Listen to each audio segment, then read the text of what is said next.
सुनपन सकल भूप अभिलाषे भट्टिमानी अतिशय मन माखे।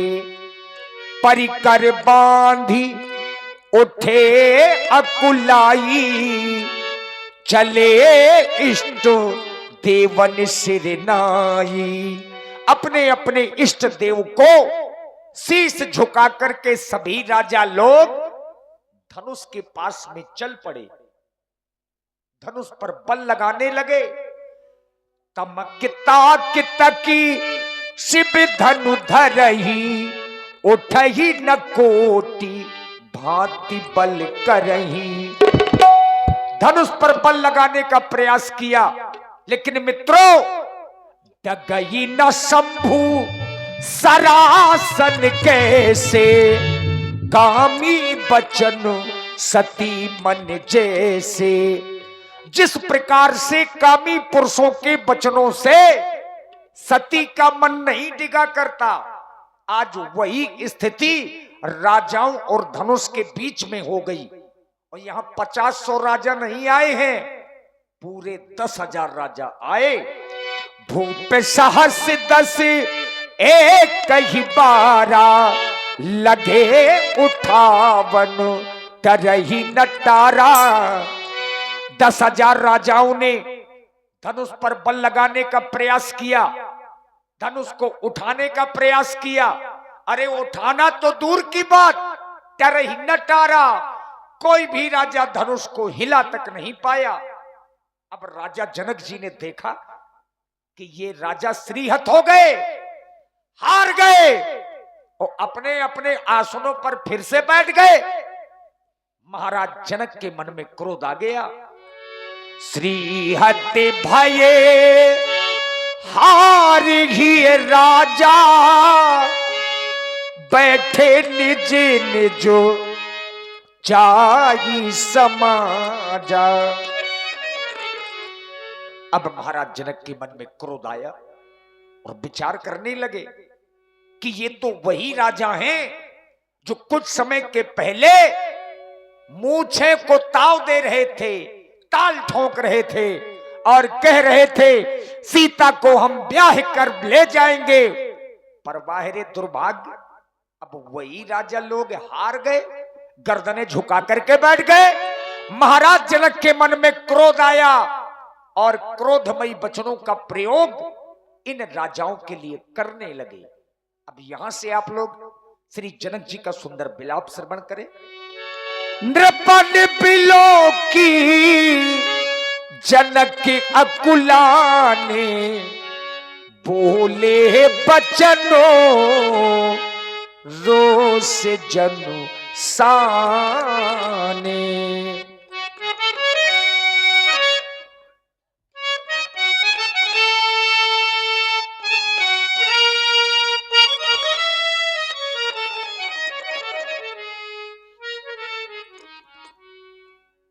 समाप्त हो गया तुम्हारा पराक्रम,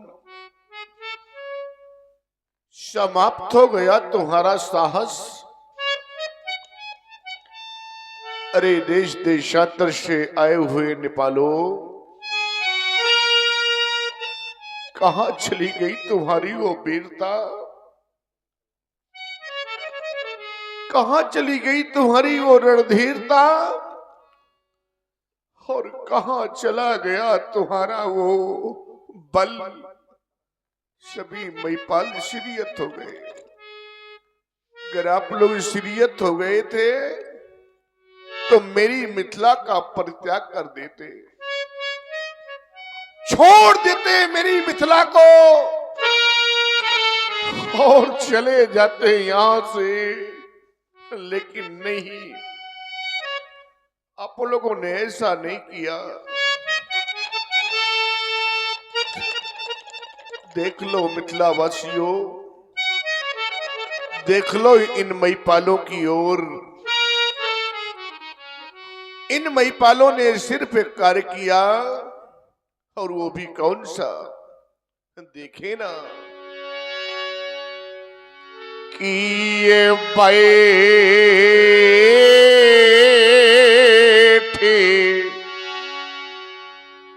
निजे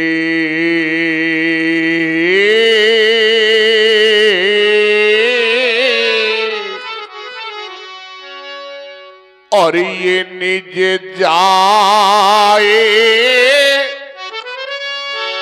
ये समाजा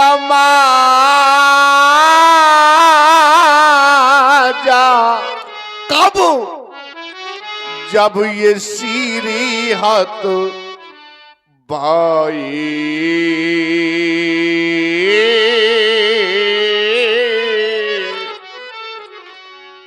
मैंने किसी महिपाल को निमंत्रण नहीं दिया था।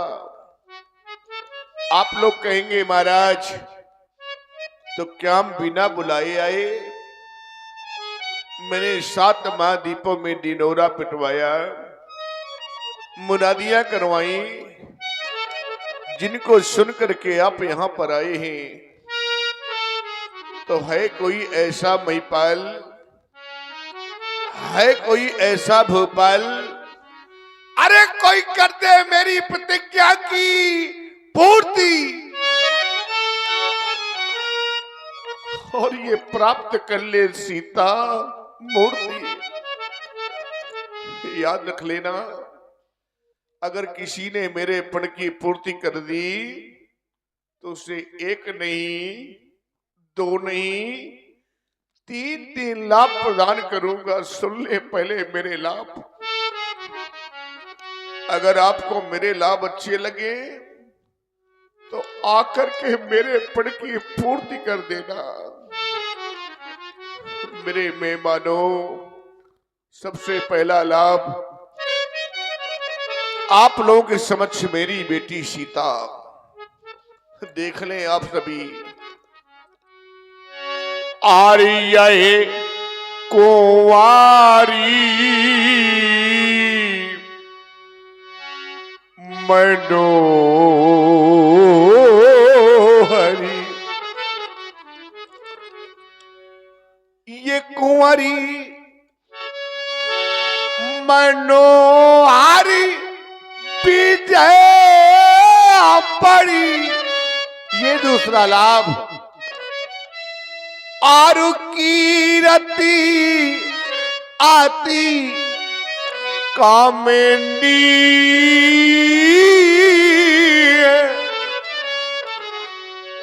आरु पावन हारे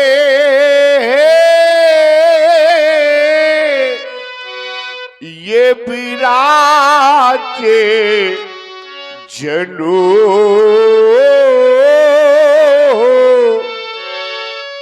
तो ये रचो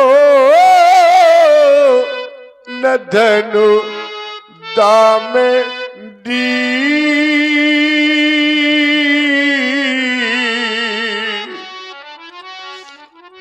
आज मेरा सब कुछ समाप्त हो गया। क्या क्या नहीं सोचा था मैंने आज, लेकिन आज मेरी बेटी कुंवारी रह गई। मैंने कभी ऐसा नहीं सोचा था। क्या मेरी बेटी की मांग अब सदा सदा के लिए सूनी रह जाएगी?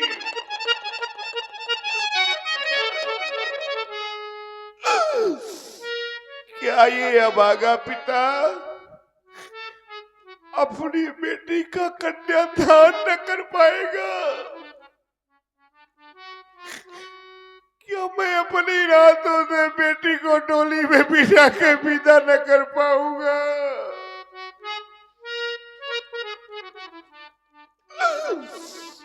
क्या क्या नहीं सोचा था मैंने। कितने सपने सजोए थे मैंने आज। अरे मैं क्या, संसार का प्रत्येक पिता चाहा करता है। संसार की प्रत्येक मां चाहा करती है। वही तो मैंने भी सोचा था। लेकिन आज मेरी बेटी कुंवारी रह गई और मैं बेटी के लिए कुछ न कर सका।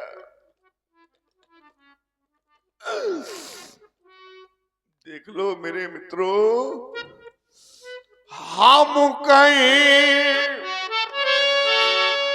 कि हमारी और ये दुलारी रही,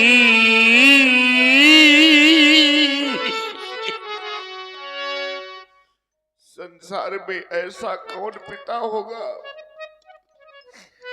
जिस पिता के समक्ष बेटी कुंवारी रह जाए? वो पिता क्या करेगा? हम कहें कि हमारी ये दुलारी रही,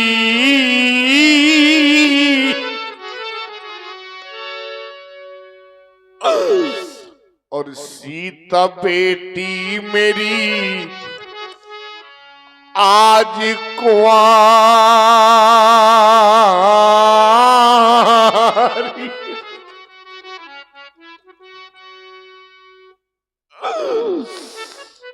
कि राजा बेटी मेरी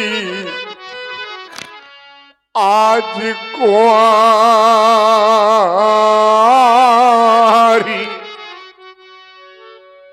ये सारा संसार जानता है 12 वर्षों का अकाल पड़ गया था मेरी राज्य में। प्रजा त्राई त्राई कर रही थी।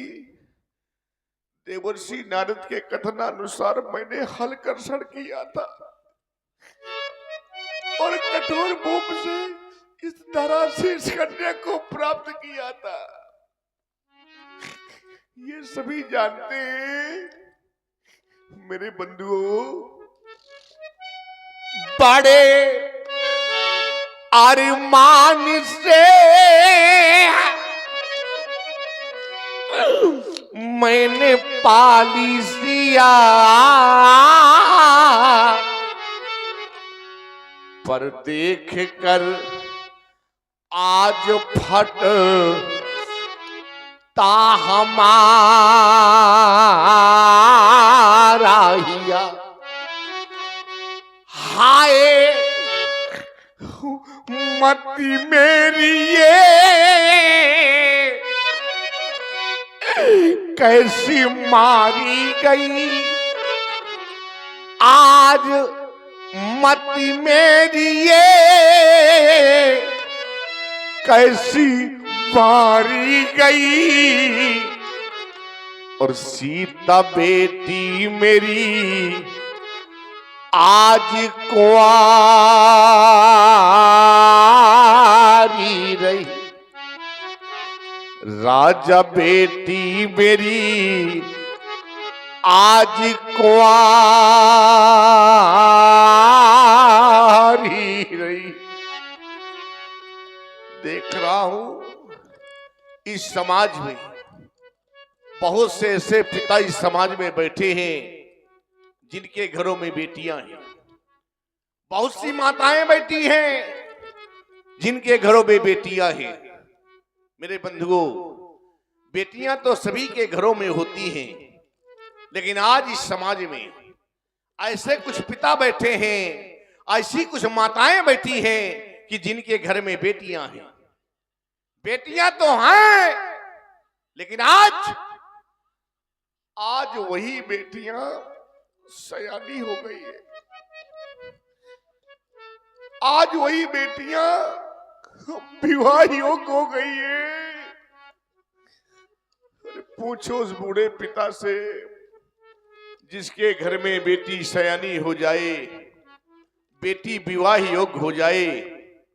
वो पिता वर की खोज में न जाने कहां कहां तक भटकता है और सायंकाल लौट करके जिस समय घर आता है तो भगवान से प्रार्थना करता है कि हे परमात्मा, मेरी बेटी के योग वर कब मिलेगा? मैं कब तक यूं भटकता रहूंगा?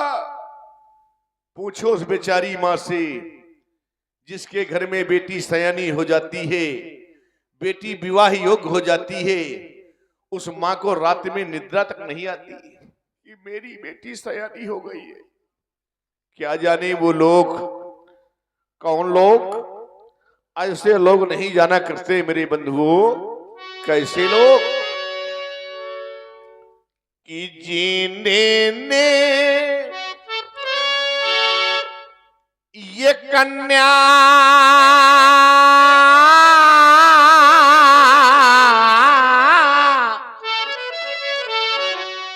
और जाई ही नहीं तो वह कन्या का दुख क्या जाने। अजिन पावा ये बेवाई और फटी नहीं तो वह पीरे परा ई क्या जाने।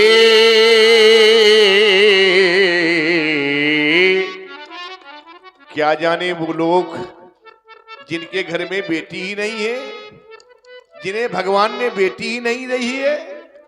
बेटी का दर्द क्या होता है, पिता की वेदना क्या होती है, ये तो एक बेटी वाला ही जान सकता है। मेरे बंधुओं, आप सबने एक दृश्य देखा होगा। आज मैं आपको एक दृश्य दिखा रहा हूं। आप सबने देखा होगा कि जब प्रथम बार बेटी अपनी ससुराल को जाती है तो सबसे पहले मेरे बंधुओं देखा होगा आप सभी ने, प्रथम बार पहली बार जिस समय बेटी अपनी ससुराल को जाती है तो सबसे पहले वो बेटी अपनी उस मां के पास जाती है जिस मां ने उसे जन्म दिया है।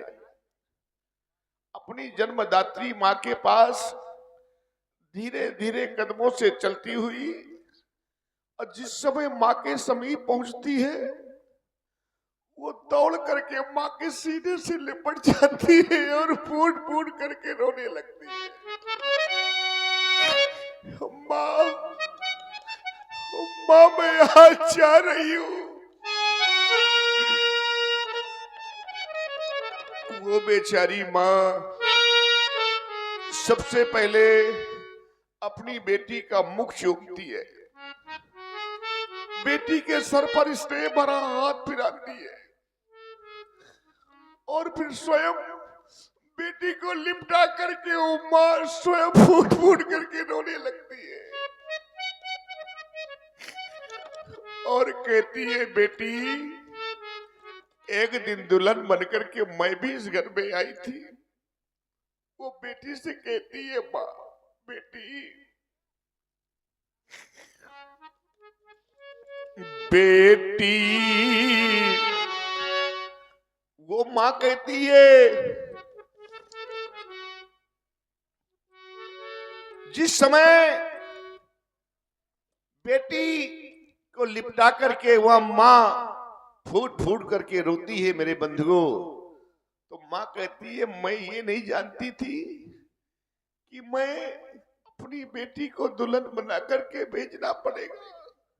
आज तभी वो मां कह रही है कि बेटी आज एक दिन दुल्हन बनना होगा। ये नियम है। एक दिन दुल्हन बनकर के मैं भी आई थी, एक दिन दुल्हन बनकर सब तुमको भी जाना होगा, बनना होगा।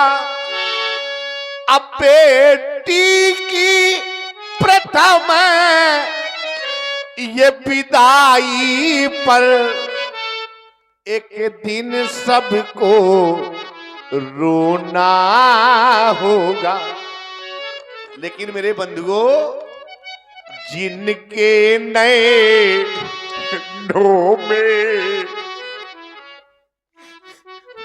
ये नीर नहीं, वो असुबहाना क्या जाने। अजिनी के कार्य में ये निज पूत नहीं वह पूत पराया, क्या जाने। क्या जानेगा वो जिसके घर में बेटी ही नहीं है, जिसे भगवान ने बेटी ही नहीं दी है। बेटी का दर्द क्या होता है, पिता की वेदना क्या होती है, ये तो एक बेटी वाला ही बता सकता है। बेटे का जन्म होता है, लोग खुशियां मनाते हैं, बधाइयां बजवाते हैं, शहनाइयां बजती हैं। लेकिन जब बेटी का जन्म होता है तो कोई शहनाई नहीं बजती, कोई बधाई गीत नहीं गाए जाते, कोई खुशियां नहीं मनाई जाती। लेकिन मेरे मित्रों, याद रख लेना, आज समाज में दावे के साथ कह सकता हूं इस बात को कि बेटे का जन्म होना यह सिर्फ भाग की बात है। बेटे का घर में जन्म होना यह भाग की बात है, लेकिन बेटी का जन्म होना यह बड़े सौभाग्य की बात है। बड़े सौभाग्यशाली होते हैं वो लोग जिनके घर में बेटियां जन्म लेती हैं। क्या जाने वो लोग। और उस पिता के हृदय से पूछो, कितना भी पत्थर दिल पिता हो, कितना भी कठोर पिता हो, लेकिन जिस समय अपनी बेटी को लेकर के डोली में बिठाता है वो पिता, और जब वही बेटी पिता के सीने से लिपट कर जब फूट फूट करके रोने लगती है, तो अनायास ही पिता की आंखों में आंसू आ जाते हैं।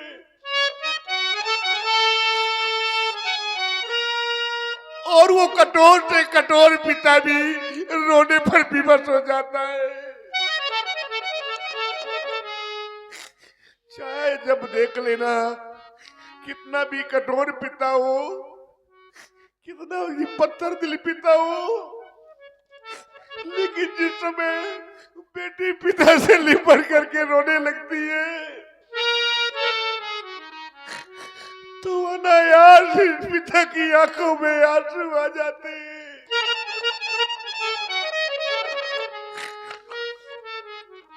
अपने आंसू को छिपाता है पिता, कहीं ये आंसू मेरी बेटी देख न ले।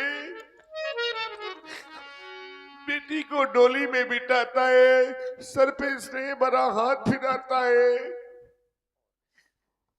और इसी करुण कंदन में आप हैं भाई श्याम साउंड सर्विस इमिलिया। 21 पुष्प मुद्राएं आपकी ओर से महाराज जनक जी के बिलाप में सादर समर्पित है। साधुवाद। जिस समय पिता बेटी को डोली में बिठा करके विदा करता है मेरे मित्रों, तो डोली में बिठा कर वो अपनी बेटी को और कितना खुश नसीब वो होता है। और जिस समय बेटी चली जाती है तो घर में परिवार में आता है, देखता है चारों ओर, कोई घर का कोई परिवार का मुझे देख तो नहीं रहा। और जब देखता है कोई नहीं देख रहा तो जानते हो क्या करता है कि एक कोने में जा करके और वो तो फूट फूट कर रोता है। आज मेरी बेटी चली गई है, मेरे हृदय का टुकड़ा चला गया, मेरा आंगन सूना हो गया। मेरे मित्रों, बार बार कहा करता हूं, आज भी कह रहा हूं, सबसे अधिक सबसे ज्यादा घर परिवार में, घर में, और आप हैं भैया बबलू प्रजापति। बबलू प्रजापति जी, आपकी ओर से भी 11 पुष्प मुद्राएं श्री महाराज जनक जी के बिलाप में प्रदत्त हैं। साधुवाद।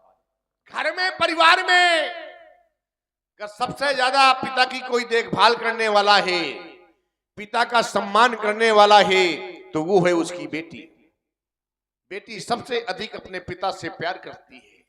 मेरे बंधुओं याद रख लेना, जिस समय एक पिता थका हारा बाहर से लौट करके घर आता है और दरवाजे पे खड़ा होकर आवाज लगाता है बिना किसी का नाम लिए, लाओ लाओ कोई मुझे पानी पिला दो, बड़ी जोर से प्यास लगी है, आजमा लेना। वहीं पर आपका बेटा बैठा रहेगा, वहीं पर आपकी पत्नी बैठी रहेगी, लेकिन अपने प्यासे पिता को पानी पिलाने के लिए दौड़ करके आएगी तो उसकी बेटी, लो पिताजी पानी पी लो। तभी मैं कहा करता हूं मेरे बंधुओं कि संसार में चाहे आपका बेटा, चाहे भाई, चाहे नाते रिश्तेदार कोई भी हो, आपसे प्रेम करते हैं, आपसे प्रीत करते हैं, कोई ना कोई स्वार्थ जुड़ा रहता है।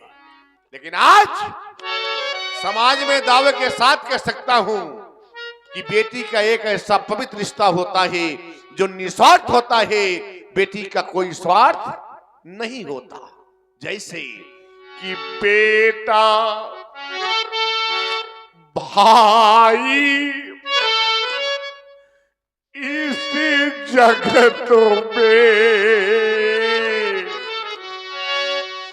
संसार में चाहे आपका बेटा हो, चाहे भाई हो, चाहे नाते रिश्तेदार हो, बेटा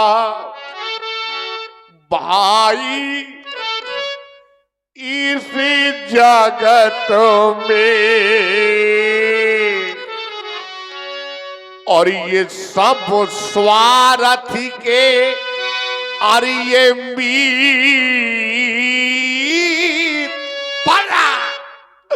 पर बेटी अपने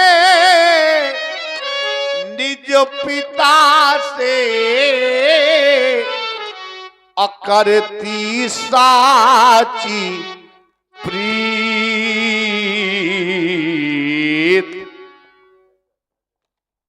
ज्ञान की नगरी मिथिला, उस ज्ञान की नगरी में सारे के सारे मौन हो गए, शांत हो गए सारे के सारे। ये विद्वान, ये पंडित, ये ज्ञानी आज मौन क्यों हो गए? क्या कोई कारण हो गया? अगर कोई कारण है तो वही कारण मैं जानना चाहता हूं कि कारण क्या है इस ज्ञान की नगरी मिथिला में।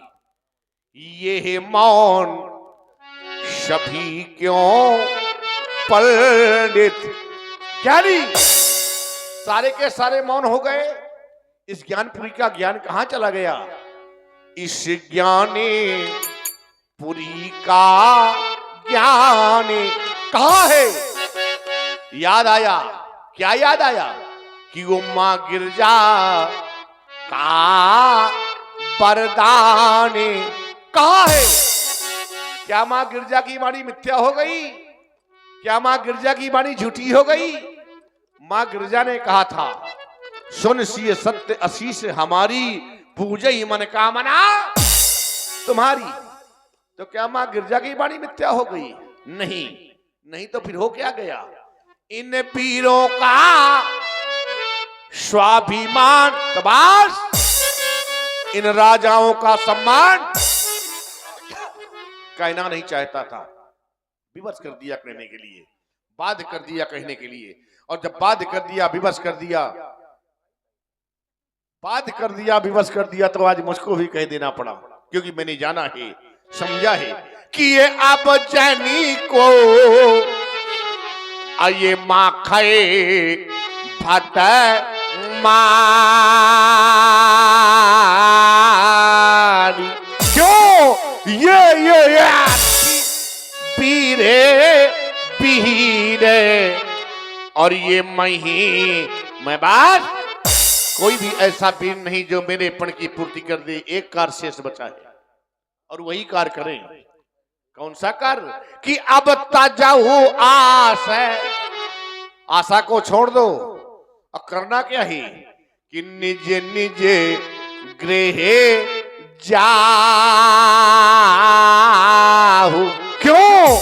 क्योंकि यहां पर ये लिखा ना विधि, ये बैदे ही विवाह। समाप्त हो गया सीता स्वयंवर, समाप्त हो गया अधिवेशन। ये सभा करा दो बंद, क्योंकि बिगड़ गया मिथिलेश का रंग अमन का। राजा जनक जी की वाणी को सुनकर के और सीता जी को देख करके जितने मिथिलावासी हैं सबके सब दुखी हैं। जनक के वचन सुनी सब नर नारी, देखी जान के ही भये दुखारी।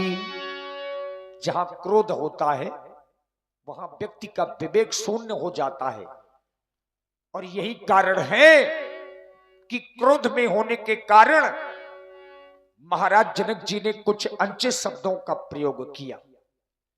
और समाज में कुछ ऐसे लोग बैठे हैं जिन्हें महाराज जनक के वाक्य अच्छे नहीं लगे। राजा जनक के वाक्य तीर के समान चुभे हैं, और जिन्हें राजा जनक के वाक्य अच्छे नहीं लगे उनकी भौहें टेढ़ी पड़ गई, नेत्र क्रोध के कारण लाल हो गए, और होठ कुछ कहने के लिए फरक उठे। माथे लखन कुटिल भई भोहे, रदपट फरकत नयन रिसोहे। कही न सकत रघुबीर डर, लगे बचन जनुबान। नाई राम पद कमल सिर, बोले गिरा प्रमाण। मैथिली प्रतियोगिता में भाग लेने वाले समस्त प्रतियोगी जन, सुना आप सभी लोगों ने महाराज श्री जनक जी के वचनों को सुना करता था। मिथिला में ज्ञान की चर्चाएं होती हैं, वेदांत की चर्चाएं होती हैं, तो क्या आज यही हो रही हैं ज्ञान की चर्चाएं? क्या यही हो रही हैं वेदांत की चर्चाएं? जनक ज्ञानी की घोषणा भली भात सुनी, अवजनिको माखे भटवानी, वीर विहीन मही मैं जानी। सुंदर सदन से यहाँ तक आया देखा था, एक और विचार सागर, एक और विचार चंद्रोदय, अपरोक्षानुभूति, आत्मबोध हो, तत्वबोध अथा तो ब्रह्म जिज्ञासा, तत्वश ब्रह्म, इन सूत्रों के भाष्य मिथिला के पंडित यहाँ के छात्रों को लगवा रही थी। मैंने एक निर्णय ले लिया, मिथिला ज्ञान की नगरी है, वेदांत की पाठशाला है, अध्यात्म की ओर झुकाव है, और महाराज जनक का जीवन तो जल में जलज की भांति है। लेकिन यहाँ आकर देखा क्या, नृपण बिलोक जनक अकुलानी, बोले बचन रोष जनुसानी।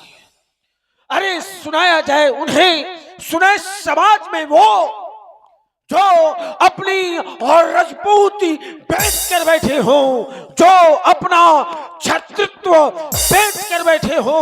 हम छत्री मर सकते हैं परंतु अपने स्वाभिमान पर उठी हुई उंगली नहीं दे सकते। फिर आज महाराज जनक का यह वक्तव्य बारंबार मेरे कर्म प्रदेश तक पहुंचता है। वीर विहीन, वीर विहीन, वीर विहीन ये भाई मैं जानी। विचार किया जाए, विचार किया जाए, इस अजगव का खंडन क्यों नहीं हुआ? इस अजगव का खंडन तो ना जाने कब हो गया होता, लेकिन अवरोध तो स्वयं महाराज जनक ने लगाया है। मैं सुन रहा था, मैं क्या यह सारी समाज सुन रही थी, जिसमें महाराज जनक ने अपने बंदी को बुला करके कहा कि इंद्र प्रजाई कहो प्रणमोरा।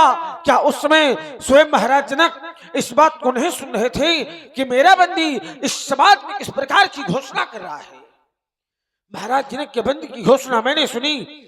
बोले बंदी वचनवर सुनहु सकल महिपाल, प्रतिज्ञा महिपाल सुने, प्रतिज्ञा राजा सुने, प्रतिज्ञा भूपाल सुने।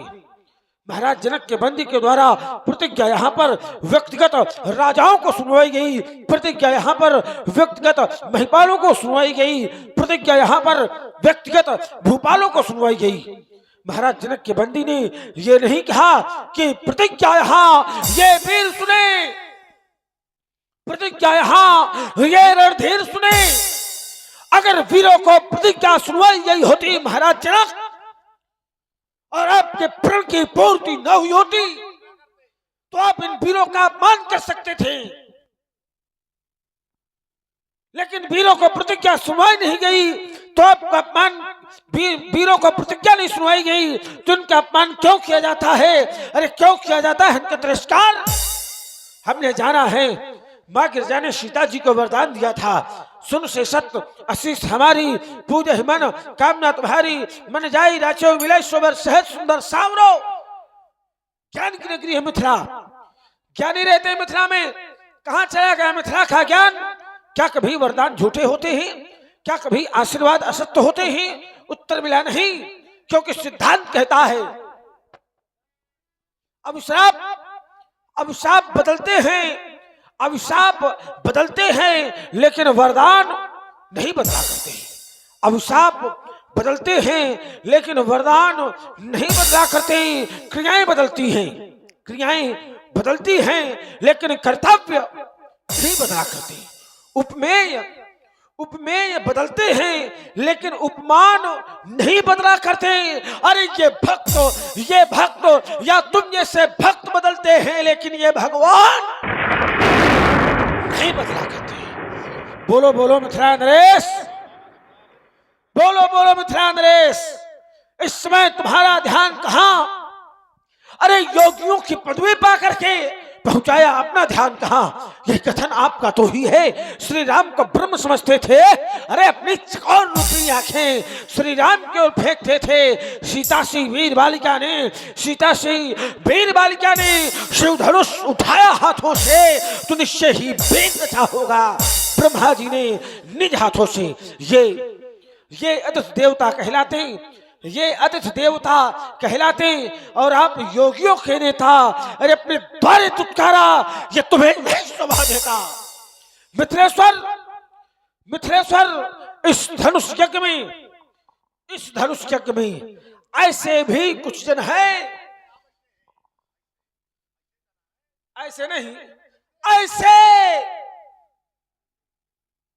ऐसे भी कुछ जन हैं निरखे नहीं नयन जिनके, कुछ अनपरखे से मन है। क्योंकि मिथिलेश्वर इस धनुष यज्ञ में ऐसे भी कुछ जिनके सर से ऊपर उठकर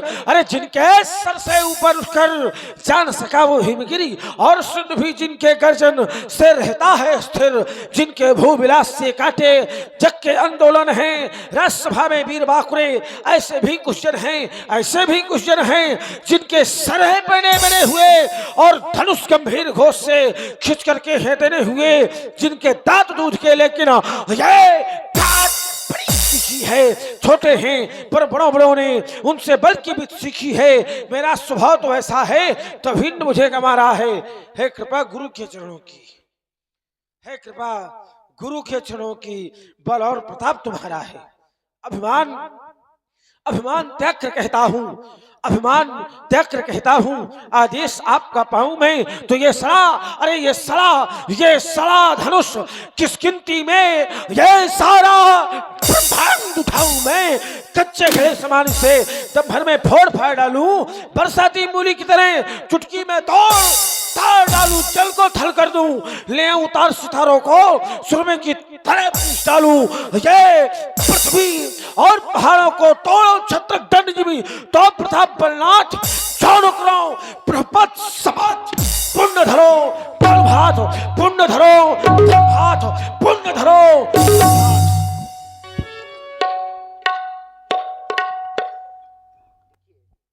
लक्ष्मण जी ने क्रोध किया और इनका क्रोध साधारण नहीं है। लखन सकोप बचन जे बोले, डगमगानी मही दिग्गज डोले। श्री लक्ष्मण जी के क्रोध से धरा कांप